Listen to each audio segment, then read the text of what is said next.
中山匠のサステナブルジャズ。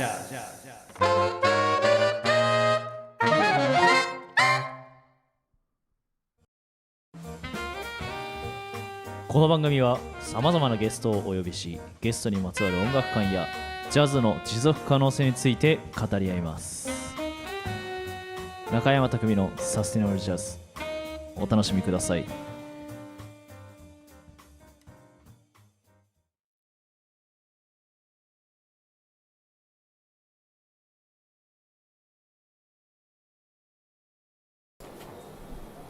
こんばんは、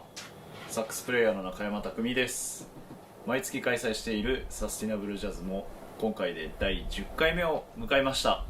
皆さんいつもご視聴ありがとうございます。今夜は次世代のスターたちをゲストにお迎えしています。20代の20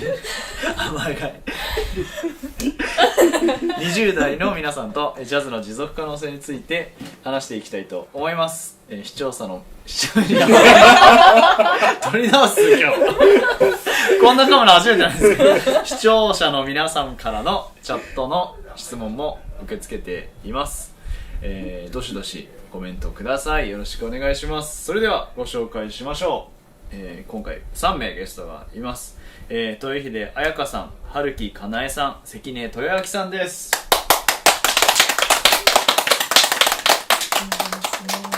よろしくお願いします。お願いします。いや、ようこそお越しくださいましてありがとうございます。向かって右から豊秀彩香さん、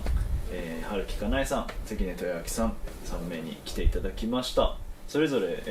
自己紹介をしてもらおうかなと思うんですが、じゃあ豊秀さんから。はい、ジャズピアニストの豊秀彩香です。だけ？ちゃんと思ってる。どんな？はい、普段は普段はジャズのライブを中心に扉を蹴破るかのような勢いでいろいろ活動しております。はい、よろしくお願いします。今音声かぶっちゃってます。ジャズピアノ、なんかもうちょっと具体的な話も一人ずつせっかくなんで先に聞いていこうかなっていうふうに思うんですが、まあ、ジャズ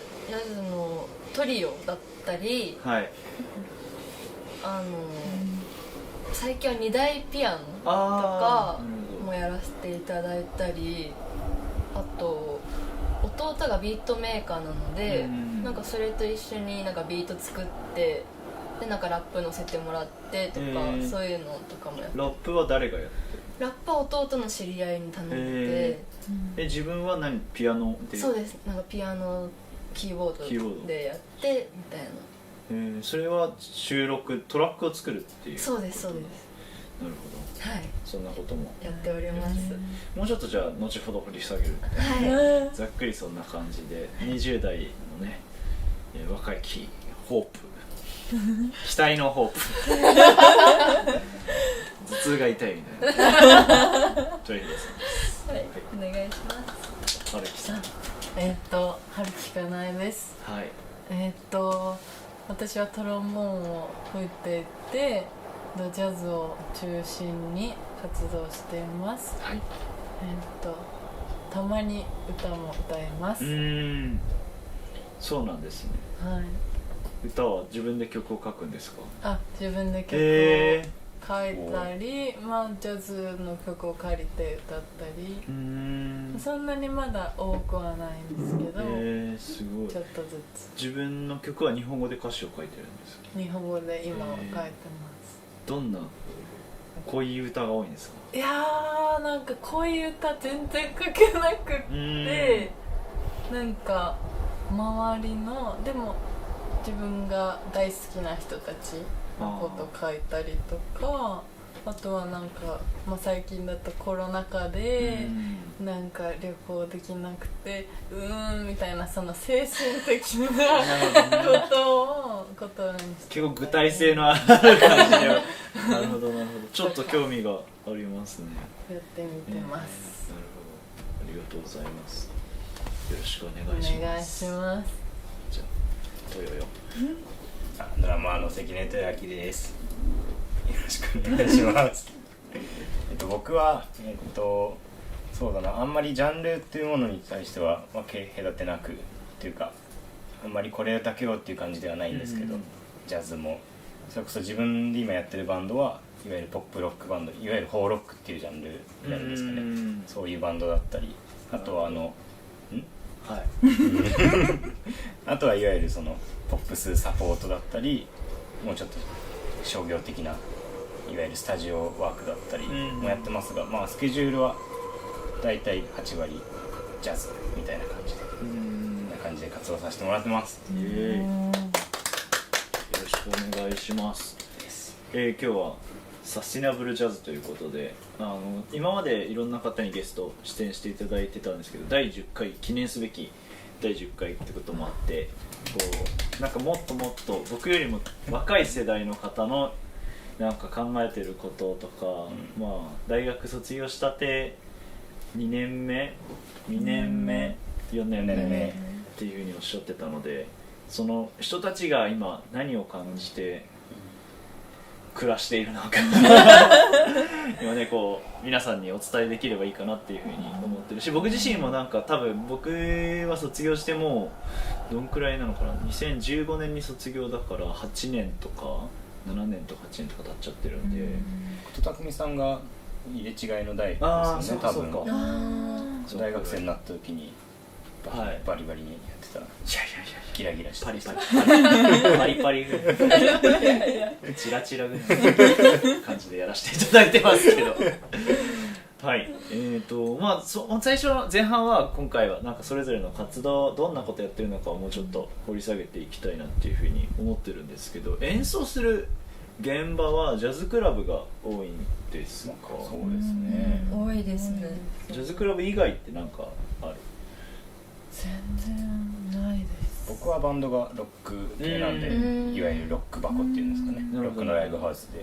ていうのは定期的に。それバンド名をね、そうですね、僕イノサイドっていうバンドやってました。カタカナでイノサイドなんですけど、検索いただけると概要欄に皆さんのちゃんとしたプロフィールを載せてますので、ぜひそちらもご覧いただいてそうなんですね。でもロック箱っていうのはいわゆるなんていうの、ワンマンでライブを。ワンマンはやっぱ大変なんで、今はそのお店がブッキングされてるとか、その対バン相手がブッキングしてくれたライブに呼んでもらってっていうのが主だったもので、まあたまにその例えばその CD 作りましたとか大きな時はなんか主催したりとかやってますね。そのロック箱は普段そのいわゆる対バン形式みたいなやつがあったりとか、まあジャズの場合は基本的にはチャージバックっていうシステムが多くて、そのお店なり自分たちでお店にお願いして出ます。で出てその何人入ってそれに対して何割ギャラになります、お店の利益になりますっていう分配がほとんどなんですけど、ロックの箱はノルマ制？そうですね、ノルマがあるんで、ノルマ1個のチケット売り上げは全部そのもう場合によりきりって感じ。どっちかっていうとイメージとしては箱貸しみたいな感じの、ね、箱をいくらで貸して、ジャズのライブハウスってやっぱり飲食店じゃないですか、そことの差が、ライブハウスと飲食店の差がそのノルマのあと文化の違いですけどかなと。面白い。その見方は確かに多分一般的にもジャズクラブの経営者の方とか考えてるのかもしれないけど、そうかもしれないですね。他なんかあります？ジャズ以外のこといやない。もうホールとかホールとかね。なんか先ほどちょっとちらっと聞いたけど、かなえちゃんはビッグバンドをいっぱいいろいろやってて、はい、まあレギュラーのメンバーとかそういう感じではないんですけど、まあアマチュアのビッグバンド一般でやられてる方のサポートで足りないところに入ったりとか、あとは呼んでいただいて大学の先生に当たるんですけど、本田正人さんのビッグバンドとか、今度は再来月に森谷純子さんのオーケストラにやらせていただくことになりました。いいですね。そうするとやっぱホールでの本番とかがそうですね、大きめのところホールか、そのアマチュアのバンドは市民館とかが多いんですけど、その呼んでいただいたところはそのビッグバンドができる大きなところになるので、ジャズクラブでもやっぱりある程度のキャパシティがあるところになるよね。なんか僕も今年に入ってビッグバンドとかではないけど、この 1,2 年ぐらいで急にホールでやる機会がすごく増えてきてありがたい限りなんですけど、なんかこうホールでやるときとジャズクラブでやるときのなんかメンタリティだったり、なんか違いってありますか？でもやっぱりその音楽のサウンド感にもよると思うんですけど、でもやっぱりなんかお客さんの数とかも全然違ってくるので、なんかそこは結構なんかどこまで自分がどういう言葉を使ったらいいか分かんないんですけど、キラキラしたらいいんだろうとか、伝わり方がね、そうですよね、違いますし、お客さんから受けるそのエネルギーも変わってくるので、そこは結構違うなって思います。自分の演奏もすごい変わります。そうですよね。なるほどなるほど。ありがとうございます。豊秀さんはなんかジャズクラブ以外での音楽活動、その人前で演奏すること以外も多分いろいろあるかもしれない。レッスンだったりとか、そうですね、録音だったりとか、その辺ってどんなことを？レッスンもやってますし、あとはさっきちょっとポロッと話した弟とビートを一緒に作ってとかですかね。あとセッションホストとか、なんかそういう。なるほど、確かにそう、この4人、僕も含めて4人はその琥珀さん、何回か前に出ていただいたジャズバー琥珀のマリコさんには出ていただいたんですけど、あそこでジャムセッションを僕が主催してて、そこで皆さんなんかセッションしてもらったり、トヨヨ、関根君はトヨヨって呼んでるんですけどトヨヨと豊秀さんもトヨヨらしい、ややこしいんですけど、そう、この2人は多分すごい結構前から知り合いで、はるきさんは、かなえちゃんはそのセッションの時が初めてだった。その前なんかその前にピットインに見に行って、そうか、塚田陽太君のバンドに聞きに来てくれて、挨拶だけさせていただいて、勇気を出して豊樹さんがホストをやられてた時に、じゃあ確かに来てくださって、セッションしに来ました。ありがとうございました。なんかそのジャムセッションっていうのも一つ、ジャズミュージシャンならではのミュージシャン同士のつながり方かなっていうふうには思うんですけど、その辺ってなんかセッションはよく行く人、あんまり行かない昔はよく行ってました。わかる、それっていつぐらい？僕はその師匠が岩瀬達比さんと原大力さんなんですけど、その大学時代はそのレッスンってあるじゃないですか、で僕はその達比さんに主科でお世話になってて、大力さんには副科でお世話になってて、でレッスン時間短かったんで、その分大力さんはそのドンファンで毎月やってる、大塚にあるドンファン、大力セッションに必ず行くようにしてみたいなのがあったので、そこはなんか道場というか第二の大学みたいな僕もそうですね、ドンファン行ってました。行きますよね。行く学生の頃よく行ってた。最近の方が行くようになりました。本当に。それはなんで？何しに行くの？でもなんか逆に私は大学生の時に、結構大学内でやりたいことが多かったので、なるほど。その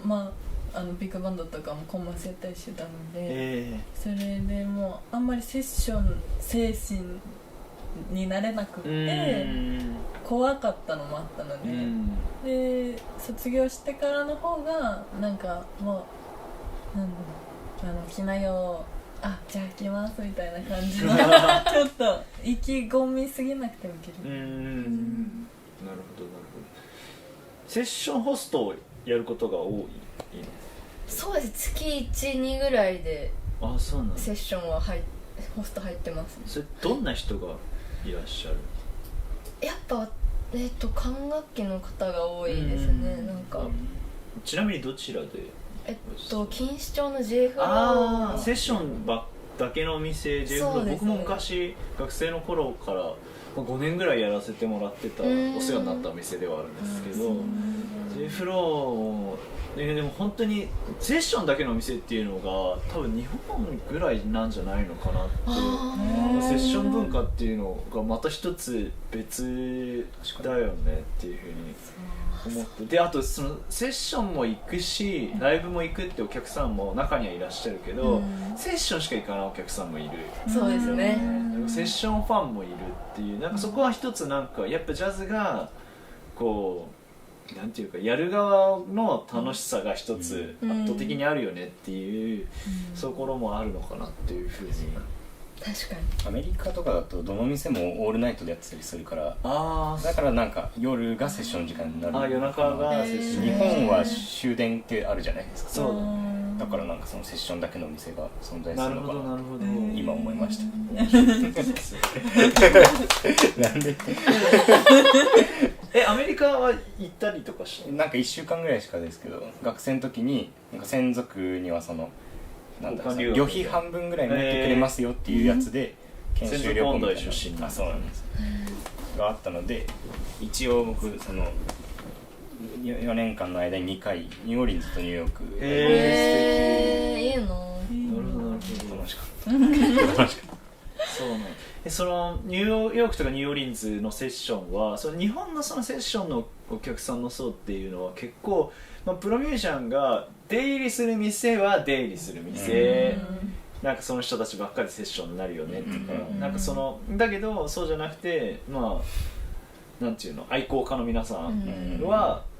がいっぱい来るお店はいっぱい来るお店みたいな、すごく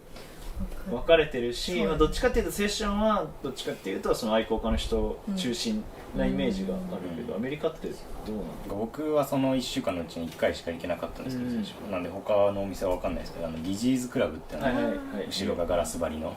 あそこ行った時は割と年齢層は若かったかな。なんか20代みたいな、みんなイケイケ学生。そうですね。でもなんかその正直その時感じた、なんかそこまでレベルが高かったわけじゃなくて、意外とその同じような感じで、なんか意外と自分たちも演奏したら何人かで行ったんですけど、イエーイみたいな感じになったんで、僕はなんて褒めてくれてるか分かんなかったんですけど本当に全然喋れなかったんで分かんない。実はディスられてる。おーセンキューみたいな感じで笑顔でディスられてるから。そんなことないと思いますけど素晴らしいんで。なるほど。面白い。セッションの話、なんかこういう話の展開になるとは思わずにね。これもセッション、一つのセッションという。いい後輩なんですよ。先輩を立ててくれてね、ここに気持ちよさを覚えてしまってやったんですね。はい、ありがとうございます。そうか。なんかそう関根君がトヨヨが専属音楽大学出身で、春樹さんと大秀さんは昭和音大音楽大学、皆さんジャズ科ですということで、後半の先にネタバレというか種明かしをすると、後半はその音楽大学出身の、若手ミュージシャンが、音大でジャズを学ぶっていうことについてとか、その音楽教育のサステナビリティについてとかを、ちょっと一緒に考えて、どういうふうに感じてるのかで、音大出てから何が大変なのかとか、そういうのを、今後もしかしたらジャズ科にね行きたいっていう子たちがこの動画も見るかもしれないんで、その辺の話っていうのは、このメンバーじゃなきゃできないかなっていうふうに思ってるので、後半はそんな話もしていけたらいいなっていうふうにっております。じゃあまあ前半ちょっとあっさりめではありますけど、一旦ここで、よりこのお三方を知っていただくという意味で動画を見てもらえればと思います。 YouTube にある動画それぞれなんですけど、一つ目はじゃあどっちからいこうか。なんかジャズっぽい方からじゃないですか。じゃあ花江ちゃんの動画からじゃあ紹介をどんな動画なの？私今ちょっとお休みしてるんですけど、毎月リーダーライブを12月からやってきまして、その中でオリジナルを毎月新しく書いてるんですけど、その中の一つ2月でやったゲットダウンっていう名前のライブでやった LR っていう名前のライブにタイトルがついてる。そうです。ライブがゲットダウンっていう、ライブにもテーマを作ってて、その踊ろうぜっていうスラングでゲットダウンっていうのがあったので、広瀬香美しか知らないゲットダウンすいませんそれじゃないんですけど、そういう題名のライブの中から LR っていう、私のオリジナルを少し切り取った動画です。短めの動画ですけどご覧ください。お願いします。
はい、ということでありがとうございます。聞いてもらいました。 LR どんな意味なんですか？ LR でも取れるように逆にしたんですけど、もっと違う意味なの？もともとL、N、R って R&B みたいな感じで書いてるんですけど、私的にその一番大事にしたいなって思ってることがラブ&リスペクトで、それの L と R を取って。素晴らしい、いい話ですねありがとうございます。なるほどなるほど。なんかあれは銀座さん、調布にある銀座さんでの演奏で、銀座さんが収録した映像、ライブ配信で撮ってもらったのを少し抜粋させていただいて、オリジナルはいっぱい書いてる？いっぱい書いてます。いいですね、素敵ですね。オリジナルファイルを作ってこのくらいになりました。すごいちょっとなんかなんていうんですか、襟を正す背筋を伸ばす思いでございますけど続いてね、関根豊明くんのイノサイドというバンドの、映像の紹介ですかね。なんかそのイノサイドっていうバンドはギター、ボーカル、ベース、ドラム、キーボードの、4ピースバンドなんですけど、一応そのちょっとサスティナブルジャズとは離れるんですけど、結構こうなんていうんですかね、正統派なロックポップサウンドを目指していて、ただ実はメンバーはですね、多分皆さんよく知ってると思うんですけど、ベースの金子くんっていうのは金子義弘っていうんですけど、大学時代の同期で同じようにジャズやってるやつで、キーボードの市川空くんって子ももうジャズ面ですね、イントロセッションスとかも入ってるし、なんかそんな感じでメンバーは結構その専属時代の仲間で集まったんで、ジャズメンツなんですけど、そのなんていうんだろう、下手にジャズっぽいことを小出しにしないっていうことはもうバンドを組んだ時にみんなで決めていて、なんかそれはなんでバンドをやったかっていうと、やっぱそもそも僕が音楽聴き始めたっていうか、その音楽かっこいいなって音楽やりたいなって思ったきっかけがいわゆる70、80年代のAOR 的なサウンドのもの、僕はそうなのでそのなんかそのスイングだけをしていったい夢とはちょっと違ったので、ただそのやっぱ大学出てそういう現場しかなかったんで、じゃあ自分で始めようと思って、もっとポップなものをやろうって言って、でポップなものをやるからにはちゃんとなんかそれがね、大きなステージに行けるようなものを目指したいよねっていうことでやったバンドなんですけど、なんでそう思って見ていただけたらじゃあ結構最近作ったばっかりな MV です。はい、どうぞ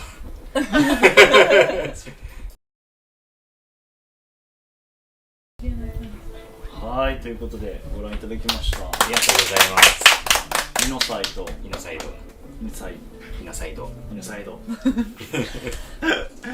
いや素晴らしい。本当にあれはトゲという曲です読めなかったよさっき鎖って言ってました。くさびだか難しい。わらびとかね。わらびホールはわらびなんだ。ホールはわらびすごいね。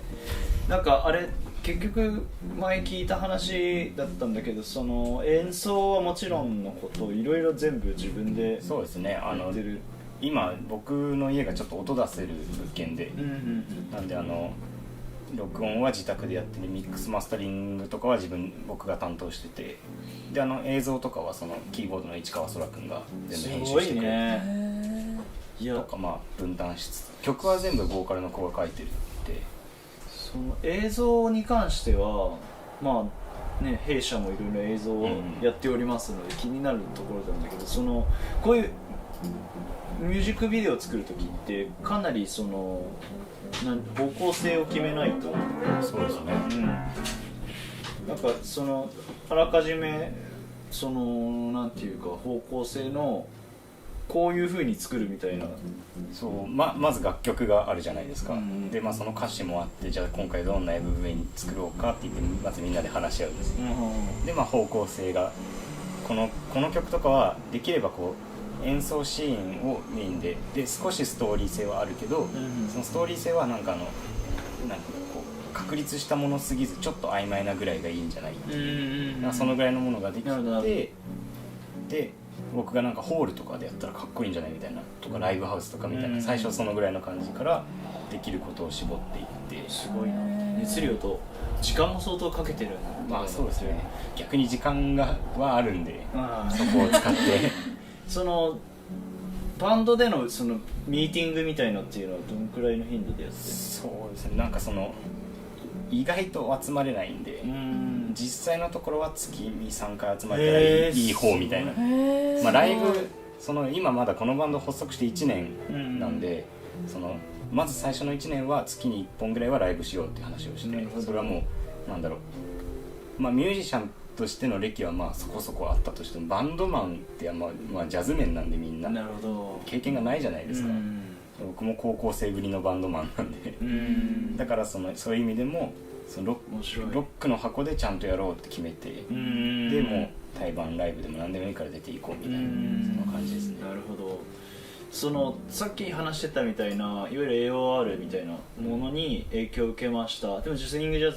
ズの良さもすごく知っていて、それで今完全にそこを分けて考えている。いや全然一緒だと思ってます。でもコンセプトとしては混ぜないっていう。そうだから僕は個人的にドラムを演奏するときには別にマインドは一緒でっていうところは、コンセプトは混ぜないっていう。そうですかね。っていうか中途半端にジャズ要素を入れないみたいな、これはそういうジャンルじゃないからみたいな、もうちょっとサウンドの面での方向性かもしれないですね、その分け方っていうのは。いやなんか根掘り葉掘り聞いてありがとうございます。豊秀さんは今回は映像ではなくて、なんか紹介してみんなに聞いてもらえればっていう感じで。そうですね、なんか最近弟と作ったビートがになんかジャンゴさんっていうラッパーに乗せてもらっ歌も載せてもらった、なんかローマ字でなんかアップルミュージックかなんかで豊秀ってやってもらうとなんか弟があ、そっか、弟も豊秀だからそっか豊秀ってやってもらうとそれが出てくるんで、なるほど。はい、聞いてみてください。豊秀図とかじゃないんだ。ユニット名が豊秀なの？いや、ユニットというか弟が豊秀で活動してて、あ、へえ。なんかそういう感じですごいな。それの手伝ったりピアノで、はい。いや、やっぱりね、ジャズミュージシャンって結構ジャズやっておくと割とね、そう怒られるけどそんな簡単にできるわけではないけど、そのある程度のそのハーモニーとリズムに対しての知識はあるから、でその曲書くこともできるっていうところが強みで、まあそういった意味でもジャズの人ってすごいですよね。ジャズじゃない側みたいな意見なんかそれがそのただ演奏だけじゃなくてその、ね、録音するのもできたり映像編集するのもできたりフライヤーとかも自分で作る人いるので、それ自分でやってたりするの？自分でやってるの？なんかそういうセンスすごい良さそうだもんねそうですか。イメージある。嬉しいですね。ウェブサイトとかを自分どうしてるの？やってます一応。なんか見た素晴らしいよね。なんかウィックスって無料で作れるのがあって、それでも僕なんかマインドだけ昔からプロ志向なんですよ。なんか高校生ぐらいの時からいいことじゃん。でなんかその頃から昔はブロガーってやつ使ってたんですけど、あれでなんかそのブログのページでなんか自分のスケジュールとか載せて、当時 2,3 問しかないですけど、ね、しかもその時間のコピー版やりますみたいな、当時はそういう感じだったんですけど、なんかそれがあったんで、なるほど簡単にできちゃいました。いいですね。そんなことをウェブサイト一応最近新しく写真撮ってもらったので、それを更新しました。ウィックスやっあぱり私もやろうか豊秀さんまだウェブサイトとかは？ないですね。SNS だけなんで。でも SNS の時代ですよね。まあそれは圧倒的にありますよね。広告なんかそれだけでも十分できちゃうくらい、まあ、TikTok とかそういうのも含めると、まあ、圧倒的に訴求できる知ってもらえるっていうところの強さはあるかなって。僕大学卒業するまでやってなくて、大学卒業する時に卒業して始めたのがストーリーです。ああ、インスタグラムのストーリー。なんか昔はくだらねえとか言ってたんですよ若かったんですかねけどやっぱその卒業してもらってじゃない卒業してなんかまあその卒業した先輩たちとかの姿も見てて、あの人そういえば何やってるのみたいなのってすごいあるなと思って、それ活動してても思われちゃう場合があって、確かに。だからなんか生きてるアピールですよねやっぱなるほどね。僕はここにいるよみたいな、すごい。歩くストーリー使ってます？バリバリ使ってます私。ストーリーの人だストーリー好き確かにその辺の感覚の差もね、ちゃんと若い方々の意見を聞いてそろそろ埋めていきたいよね。なんかだんだんそれずれてくからどんどん。そんなことないと思います。いや、もうちょっとするとね、多分確かに。なるほど。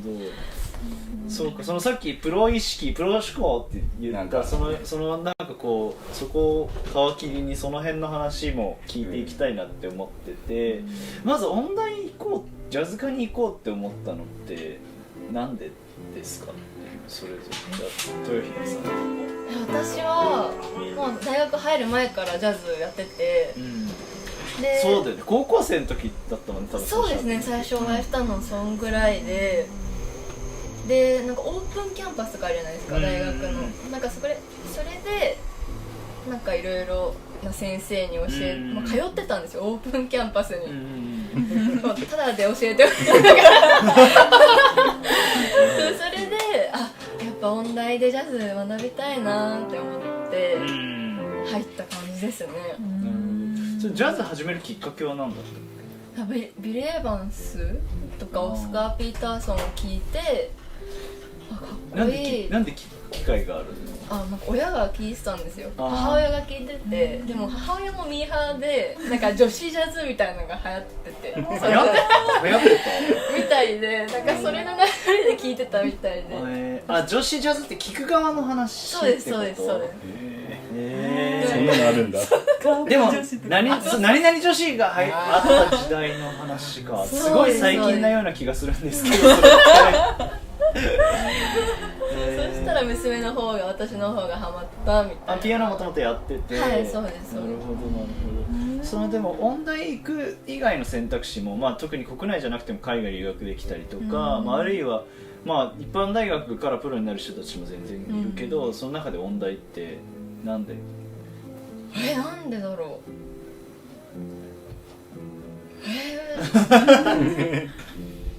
つこねそうな。確かに。でも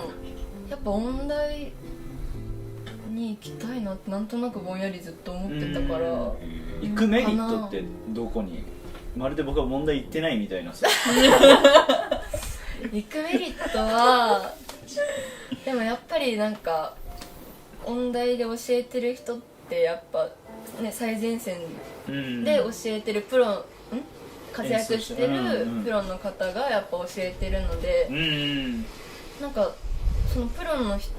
からなんかレッスン以外でもなんだろう、プロとしてやっていくにはこういうことが大変だよみたいなこともなんかポロッと教えてくれたりしたりして、それ確かにそれぞれ皆さん出てる大学、僕の出てる国立音楽大学のジャズ科も含めて結構そのなんだろうな、レッスンプロではなく、本当に第一線で、だから教えることが上手い人かどうかは正直わからないけど、第一線で活躍されてるっていう点では間違いない人たちがいっぱいいらっしゃるっていうところはすごくあるかもしれないです。なんかその辺って自分レッスンみんなしてるのかな、自分も教える側、私はあんまやってない。なんかそのどう思います？そのレッスンプロはレッスンプロでなんかその人たちにしかできないスキルが絶対に教えるのがうまいっていう。でも多分僕なんかはそれに特化してる人ではなくて、そのやっぱ自分もプレイヤーでいる側だから、なんかその違いっていうのはなんか感じることってありますよね。ないことは絶対ないですよ。なるほど。あるよね。じゃあすごいふわっとしたそれが悪かったですね。かなえちゃんはその音大入ろうと思ったきっかけ？私は、ジャズ自体はもうジャズしか逆にクラシックとか吹奏楽はやったことなくて、すごいね、そんなことある？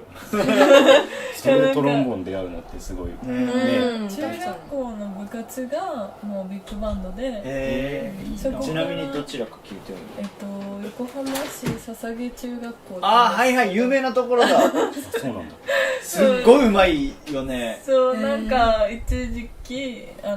チューデントジャズフェスティバルとか、浅草ジャズコンテストとかに出ていろいろ頑張ってやってたんです。賞がいっぱいもらえちゃうんだよね。謙遜されて自分ではおっしゃらないですけど頑張ってやってたって言ってるけど、いいんですよそこは。もう先生も怖くって、でもなんだっけ、もう今はその先生公立の中学校なので、先生がもう異動になってしまって廃部にはなっちゃったんですけど、でもそういう部活動があって、そこからちょっと派生したみなとみらいスーパービッグバンドっていう、その派生なんですね。はい、一応熱帯ジャズ楽団さんとみなとみらいホールが協力して作ってくれた中高生のビッグバンドを得てるんですけど、それとは別で、なんかそのきっかけ、音大行きたいなって思ってなかったんですけど、最初は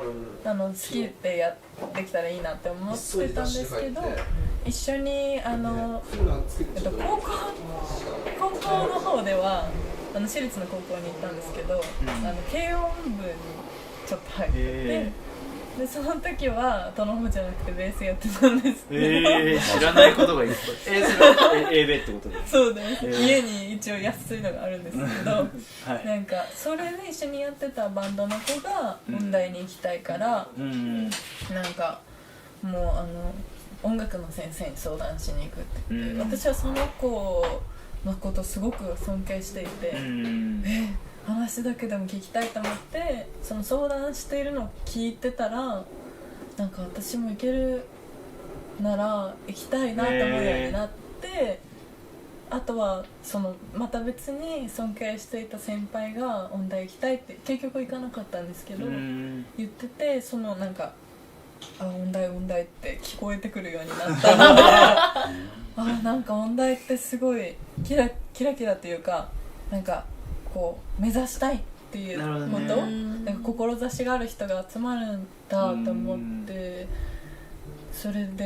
がきっかけで音大を考えるようになりました。その親の反対とかはなかったですか？それがなんかお金のこととかはいろいろあったんですけど、でもその私が選択肢の中にあったその昭和音大にそのお父さんが T スクエアが大好きで、でもそれに関する方々がたくさんいらっしゃってよかったねなんかそういう人に襲われるんだったらいいんじゃないのって言ってくれてそれだけじゃないんですけど、すごいじゃないですか。それで今ね、本田正人さんのビッグバンドのお父さんも嬉しいでしょうね。泣きながら見てくれるいい話担当でやってますねそうなんかすごいご縁があってここまで来れましたという感じです、ありがとうございますもうなんかお後がよろしい感じがしますよね何話せるんですか？問題に入ろうと思ったなんかその僕はもうなんか最初はその僕もそのフュージョン世代の親の影響を受けてるんで、カシオペアとか親父は好きだったんで、でなんていうんだろう、最初はだから慶応、行くなら早稲田か慶応だろうみたいな。なるほどなるほど。いやなめた発言ですよなめた発言ですけどぐらいのことをその高校1年生ぐらいの段階では思ってたんですけど、一回その僕早稲田のオープンキャンパス行ってみたんですよ。で僕なんか敷地を見て感動して家に帰ったんですね。なんか大学生って楽しそうで、もらったパンフレットを開いたんですよ。で学部っていうのがあるっていうのはそこで初めて知ったんですよなんか兄弟とかがいなかった、一人っ子でいなかったんで、なんかその大学っていうものについてなんか情報が入ってくることがなくて、そうだよね。で学部っていうのがあるんだって親に聞いて、興味ない別にその学びたいものってこの中にはないなみたいに言ったら、もう音楽はずっとやってたんで、音大っていうのがあるよっていうのを親が教えてくれて、うちもそれこそお金の問題は大変だったと思うんですけど、でも父親がそのミュージシャンだったのもあって、そうなんだ。活躍してたかは何とも言えないんですけど、ドラマベーシストなんですよ。子供も育てなきゃだったんで大変だったと思うんですけど、だからその音楽を自分が自然と好きになっていったことは嬉しかったみたいで、なるほど。なんでその音大っていう選択をしたことに反対はされなかったです。ただただこれから大変だなっていう顔をしてましたすごいなんかいいです。みんなそれぞれのバックグラウンドを見れるとなんかよりなんかこういう話ってさしないよね。お互いにさ、確かにこれいいねすごい。俺は知りたかったし、いい話。なんかそれでもうちょっと踏み込んだ内容にしていきたいんだけど、音大のまずジャズ科ができたっていうのが、一番最初専属さんが、山下洋介さんと同い年なんですよ。専属がジャズ科ができたとして26年目だから96年に日本で初めて確か大学でジャズ科ができて、多分その後が大阪音大さんかな。多分ね、ちょっとふわっとした情報でちゃんと調べてるけどって感じだけど、なんかそれでどうだろう、昭和音大国立は一番新しいと思うんで、2年時代。そうなの。昭和の方が先だった。2年だけ。そうだと思う。専属。そうね。で、昭美さんも多分それよりちょっと前かな。あ、そうなんだ。そうだと思います。そうなんだ。そうだね。だって小美音大出身の方いっぱい、ピアニストとかね、寺島さんとか、栗林すみれさんとか、駒野一美さんとかね、みんな小美、僕より上の世代の方いるから、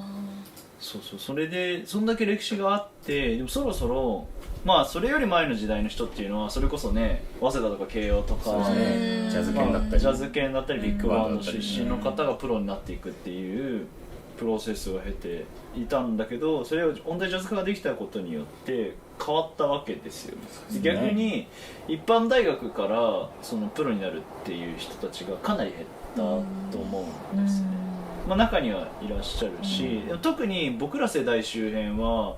どっちかっていうと音大卒でプロになる人たちがなんかちょっと下の世代の方がちょっと一般大からプロになる人また増えてきてる感じもあるんだけど、なんかそういうのがある中で音楽教育、ジャズを大学で教えるってどうなの、どういうことなのかなっていうのを、なんかその結果今じゃあジャズミュージシャンになりたい、ミュージシャンになりたいって言ってみんなそれぞれ活動して、じゃあ音大を出たから今があるのか、なんで今日こんなにね突っ込んだ話をしたいかっていうと、実は昨日、まあ、飲み屋でね学生がね21歳の芸大に行ってる映像系の勉強してるって子が来て、こっちはなんかさわーって盛り上げて飲む感じのが普段なんだけど、なんか突然人生相談室みたいになっちゃってまあそのね音楽系も近い仕事だと思うんで、なんかちょっと相談乗ってほしいんですけどぐらいな感じで、まあ、今大学を出るメリットがどこにあるか自分なんかちょっと見えなくなっちゃってる。芸大ですよ。芸大でもなんかそう感じてて、なんか今自分はすでに仕事、映像系の仕事をもらってて、その仕事って別に大学は関係なくもらってるから、なんかどこに対してその大学を卒業するモチベーション持ってったらいいか分かんなくて、なんでその大学出たんですかみたいなこと聞かれて、で先に僕の話をしちゃうと、でもこれはだから一般化されてる話ではないなって思うし、大学出なくてももしかしたらそうなのかもしれないけど、でも少なくとも僕は国立音楽大学を出て、国立音楽大学の先生たちがやっぱいろいろよくしてくれてて、それでなんか今山下洋介さんのバンド誘っていただいてたりとか、それこそ新宿ピットインさんに初めて出たのは山下洋介さんが、こいつもなんか頻繁にライブ来てくれてて気合入ってるからよろしくってピットインのマネージャーに大学1年の時紹介してくれて、そこからピットインに毎月っていうかリーダーで自分でやらせてもらうように、昼の部からやらせてもらうようになったりとか、なんかそういうのって多分国立に行かなければ、まあ、渡辺貞夫さんとかもそうだし、そういう人たちと出会うことってなかったかなっていうふうに思って、それは僕は1期生、ジャズ科の国音ジャズ科の1期生で5人しかいなくて先生が10何人いるっていう状況だったから、本当にそれラッキーだったっていうふうには思うんだけど、っていうような話を昨日しつつ、でもこんな話しても彼は多分別のシチュエーションだから、どういうふうなところにこうメリット見出していったらいいのかなっていうふうに思って屋敷を使おうと思ったんだけど、どう大学出てみて。大学を出てない自分を知らないので、そこは分かんないですけど、僕はそのやっぱプロ、まあその大学卒業しました、もうプロですって言った時に、大学時代のお世話になった先生たちがまず仕事をくれてとか、まずどこどこに連れてってくれてっていうので、そこからバーって広がったので、まあ大学を出るメリットかは分かんないですけど、やっぱり大学の先生をやるような人たちがいる空間だと思ったら、なんかそれにこうなんていうんだろう、みんなそのなんていうの、お金を払うことで確実に得られる関係性じゃないですか。それはまあ一つのメリットなのかなとは思いますよね。でもまあそれだけだったら正直大学出なくても、例えば熱心なファンとしてまずはライブを見に行ってレッスンしてくれって言えばいい話ではあるので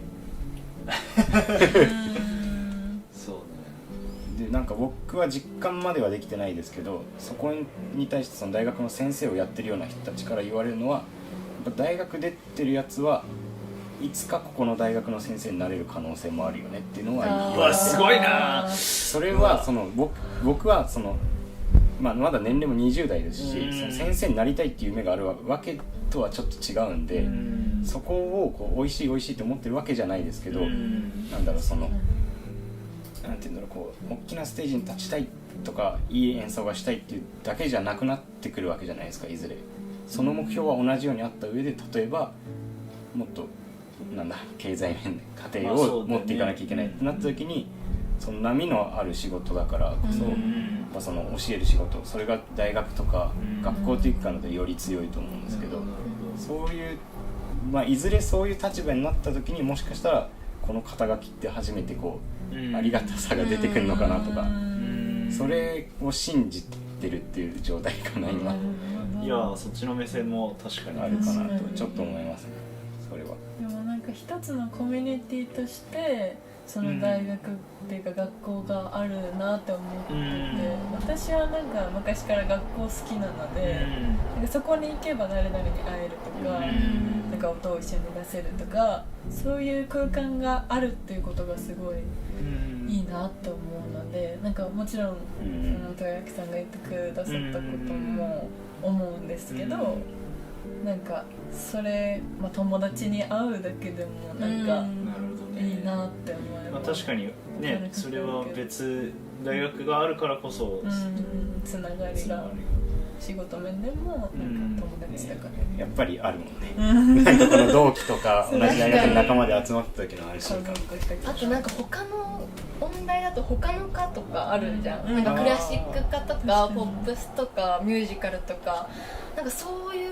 人とも仲良くなれる、知り合えるっていうのがやっぱ強みかなって思います。関われない、いいこと言うね。ありがとうございます本当に。でもそれはそうだよね。なんかそれで演奏しなくてもちょっとキャンパス内で誰々の友達の誰々みたいな感じでなんか一般教養の授業で一緒のクラスだったから仲良くなってたんだけどみたいな、学食で会ってへえそうなんだって仲良くなって、そしたらなんか卒業したらその人がなんか今はすごい活躍してるらしいよとかそれこそ僕は、そのジャズ関係ではちょっとあるけど、その大学の2個上の先輩かなで、今もう大活躍してる藤井風さんのアレンジしてるヤーフルさんはちょっと上の先輩で、もう普通に一緒にいろいろなんかサークル活動もしてて、なんだと思います？何サークルだと思う？テニス。でも近い、フットサルサークル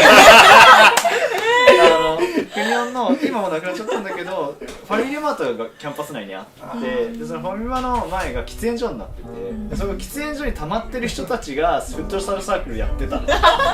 そういう人たちとで、なんか僕は、とんがってて音大生なんかふわーってしてる子が多いイメージがあってね、でなんかいやなんかもうちょっとこうギスギスじゃないけどこうなんか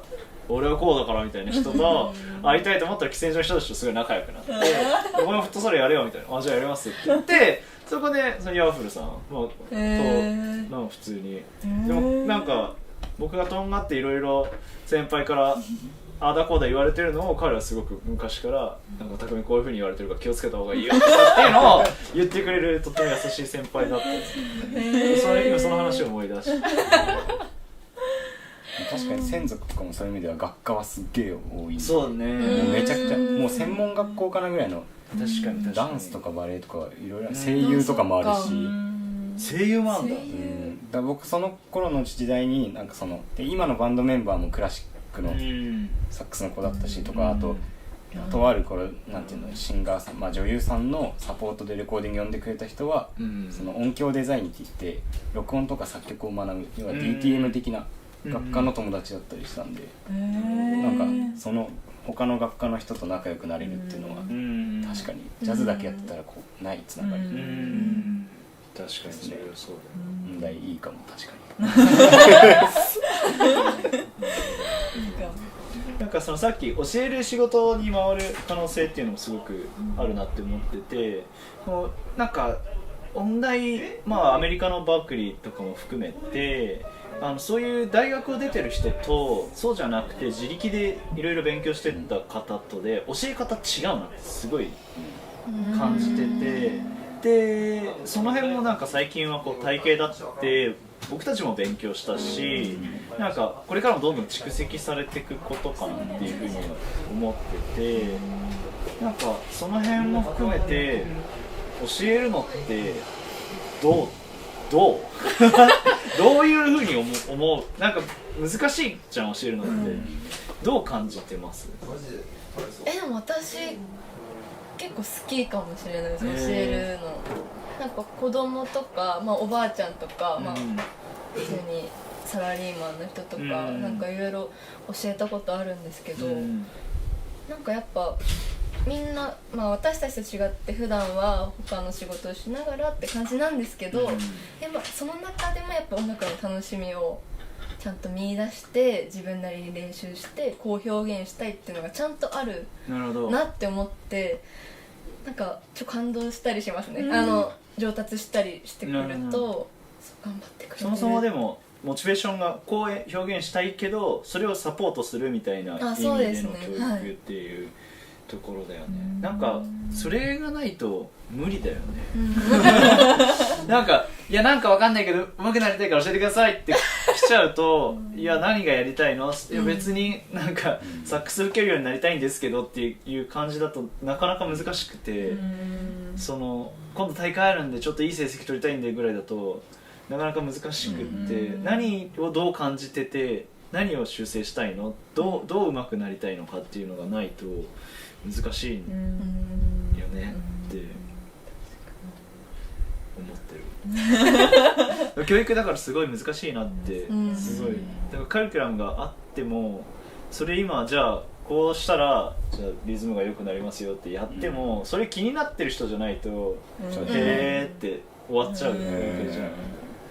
この辺の難しさはありますよね。なるほどなるほ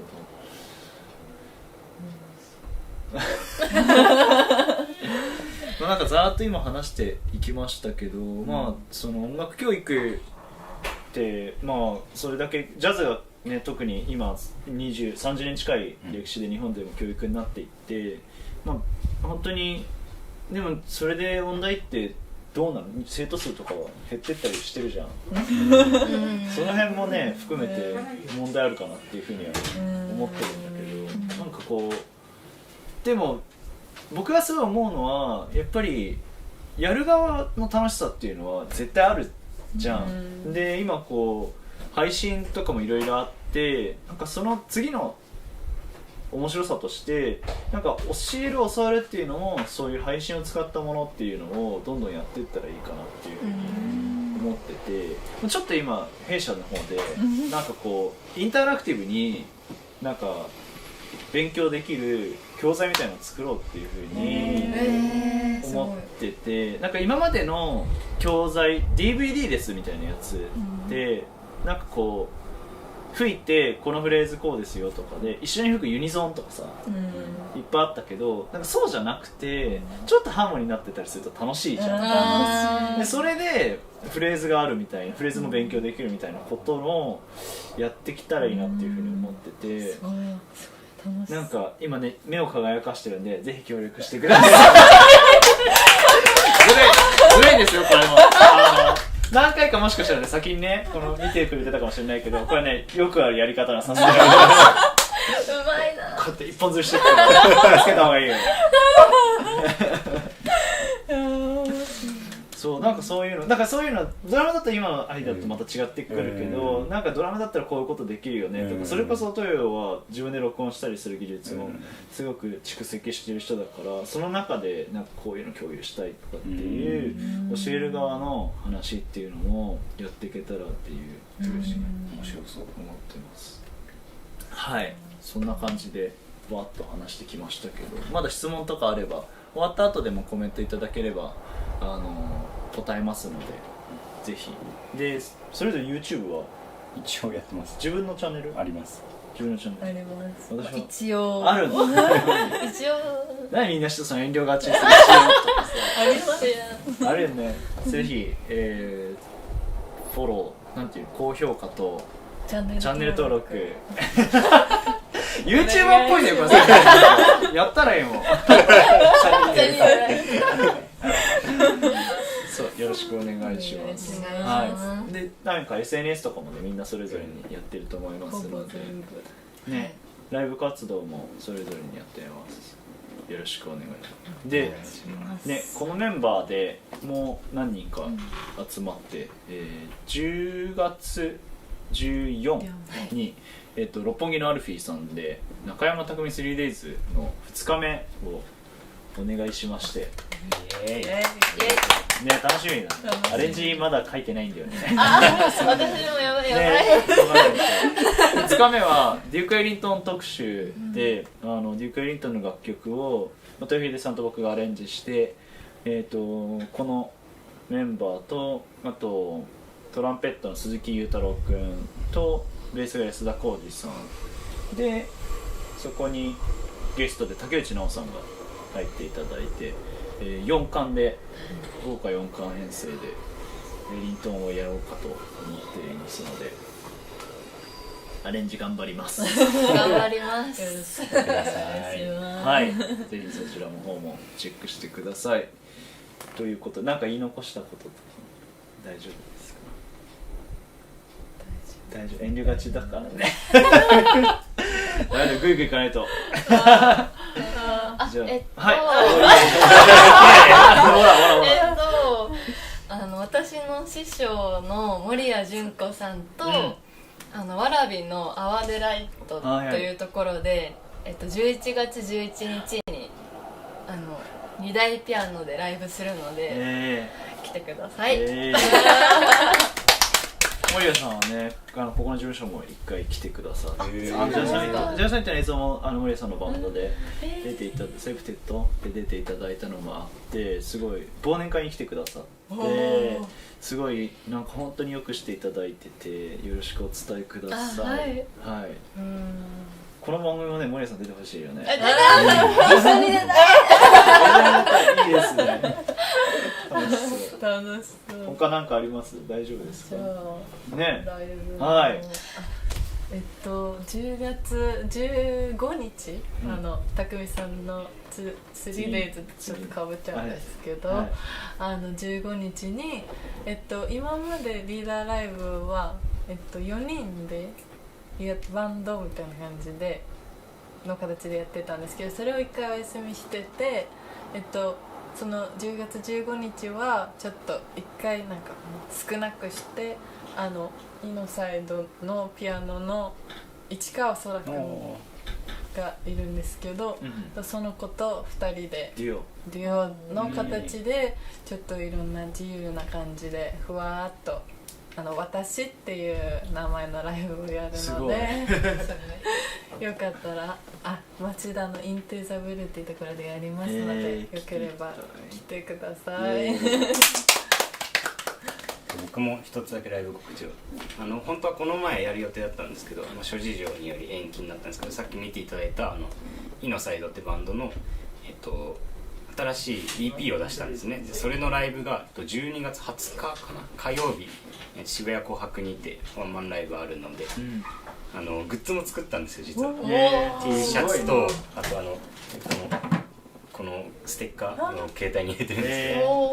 すけど、バンドステッカーとかを作って、CD も作りましたと。でちょっと気合い入れてやってるので、ぜひお越しください。12月20日です。ありがとうございます。今日は本当に楽しい時間をありがとうございました。ありがとうございました。ありがとうございました。ご視聴の皆さんもありがとうございました。サスティナブルジャズ毎月やってて、またね来月もまだゲスト決まってないんで急いでブッキングします。そこのあなたに声かけますよ。よろしくお願いします。ジャズサミット東京のインスタグラムやフェイスブック、ツイッターなどのフォローもお待ちしています。この動画の高評価、そしてチャンネル登録もぜひよろしくお願いします。YouTube じゃあ今日は本当にご視聴ありがとうございました。ありがとうございました。またね。